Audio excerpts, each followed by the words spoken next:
se gaver de produits locaux, l'une des raisons d'être du Salon de l'agriculture. Le goût fumé de la saucisse de Montbéliard se marie d'ailleurs très bien avec un petit verre de pinard. Un véritable bijou gustatif façonné non pas par l'éleveur porcin, mais par les producteurs de comté. Les porcs charcutiers de Montbéliard et de Morteau sont en effet exclusivement nourris au lactosérum, un déchet issu de la coagulation du lait lors de la fabrication de fromage. Riche en protéines, ce petit lait entretient un incroyable cercle vertueux sur les exploitations locales.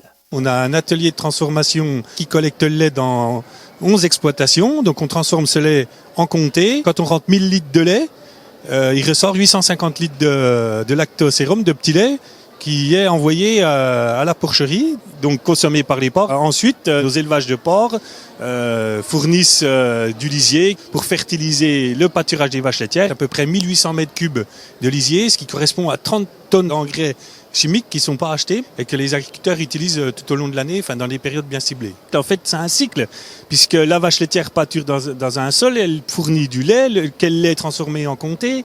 En Savoie, une usine de méthanisation récolte le lactosérum des producteurs de Beaufort pour le transformer en énergie. En biogaz, plus exactement. Au quotidien, près de 100 000 litres de petit lait couvrent les besoins en électricité de 1500 foyers savoyards. Le fromage n'est pas le seul acteur discret du développement durable. Et ce n'est sûrement pas Magali qui vous dira le contraire. Commercialisée par une entreprise bretonne, cette petite poule domestique peut vous offrir bien plus que quelques œufs frais pour le petit déjeuner. Une poule, ça recycle à peu près 150 kg de déchets par an.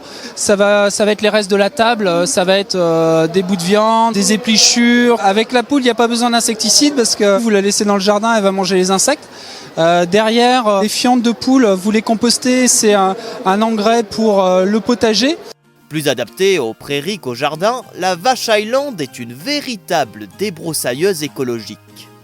Capable de consommer une grande variété d'arbustes, cette écossaise intervient dans l'entretien de zones naturelles, comme dans la vallée de Chevreuse en région parisienne, où elle sauvegarde la biodiversité des pâturages face à l'expansion de la forêt. Une grande leçon d'écologie qui nous renvoie vers une question. Et si les solutions pour réussir le changement global se trouvaient en fait dans notre assiette?